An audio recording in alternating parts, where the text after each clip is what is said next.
नमस्कार, सिटी तड़का देख रहे हैं आप। मैं हूं आपके साथ ओम पांडे। तो आखिर कब तक चलेगा ये? कब तक मोहित का शव यूं ऐसे ही पड़ा रहेगा? कब तक मोहित के परिजन उसके शव को नहीं लेंगे? और कब तक मोहित के परिजन न्याय के लिए मांग करते रहेंगे? और क्या दोषियों पर कार्रवाई होगी या नहीं? या सिस्टम ऐसे ही बैठा रहेगा?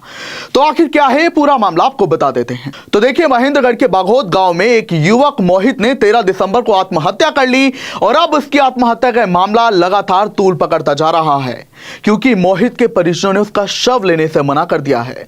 उनका कहना है कि उनके बेटे ने आत्महत्या यूं ही नहीं की, बल्कि उकसाने के चलते उसने आत्महत्या की है। वो मजबूर हो गया था, लाचार हो गया था और उसके परिजनों ने मोहित का शव लेने से मना कर दिया है और वो कनीना अस्पताल के बाहर धरने पर बैठे हैं और वो दोषियों के खिलाफ कार्रवाई की मांग कर रहे हैं।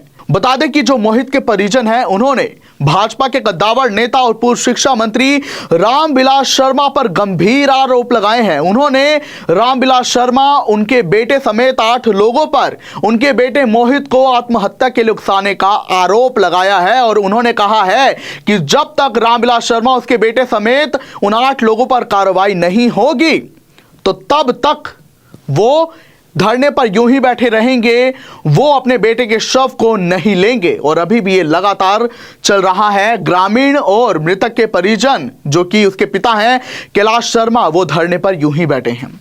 अब डिटेल में आपको पूरी जानकारी दे देते हैं कि आखिर ये मामला कहां से शुरू हुआ, क्यों इतने गंभीर आरोप मृतक के परिवार ने पूर्व मंत्री पर लगाए हैं। तो देखिए, मृतक के पिता कैलाश शर्मा का कहना है कि 14 अप्रैल 2024 को रामविलास शर्मा ने अपनी राजनीतिक पैठ का, अपनी ताकत का इस्तेमाल करते हुए उनके बेटे मोहित पर एक फर्जी केस लगवाया था पॉक्सो एक्ट के तहत। और इसकी सुनवाई जब कोर्ट में हो रही थी तो एक दिन जो सतबीर, जो कि पूर्व पीए हैं रामविलास शर्मा के, उन्होंने उनके परिवार से कहा कि आपकी जान को खतरा है। तो मेरे छोटे बेटे, जिसका नाम पुलकित है, उसने बात सुन ली। फिर उसने बात घर आकर मेरी पत्नी को बताई, यानी कि मोहित की मां को बताई। और जब मोहित की मां ने सुना तो वो बुरी तरह टूट गई और उसने जहर खाने की कोशिश की। उसने भी खुदकुशी करने की कोशिश की, क्योंकि उसका कहना था कि मेरे पति या परिवार को कुछ हो इससे पहले मुझे कुछ हो जाए। हालांकि मेरी पत्नी की जान बचा ली गई, लेकिन मेरा बेटा नहीं बच पाया। उन्होंने कहा कि रामविलास शर्मा ने उसे फर्जी केस में फंसवाया, उसने पैसे हड़पे रामविलास शर्मा ने उनके खिलाफ कोई कार्रवाई नहीं हुई, क्योंकि वो इतने बड़े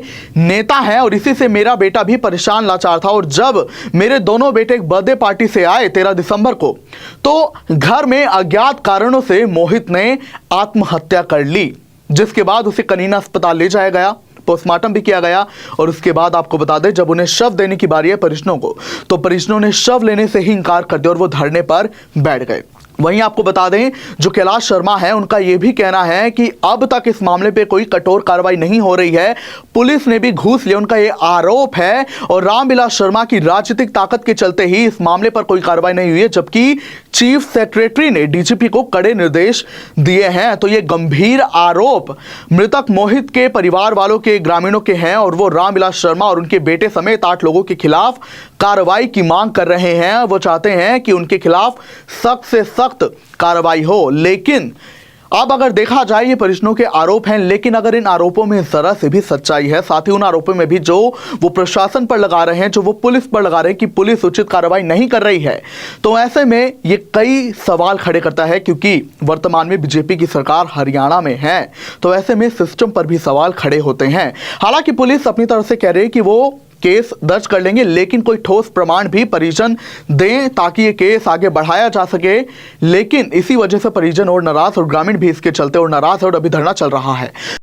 सिग्नस महाराजा अग्रसेन हॉस्पिटल पानीपत अस्पताल में आधुनिक तकनीक द्वारा गंभीर से गंभीर बीमारियों का इलाज किया जाता है। सभी मेजर गवर्नमेंट और प्राइवेट टीपीए पैनल का अस्पताल, आयुष्मान कार्ड धारकों का फ्री इलाज, अनुभवी डॉक्टर की टीम 24 घंटे उपलब्ध। आज ही विजिट करें सिग्नस महाराजा अग्रसेन हॉस्पिटल पानीपत।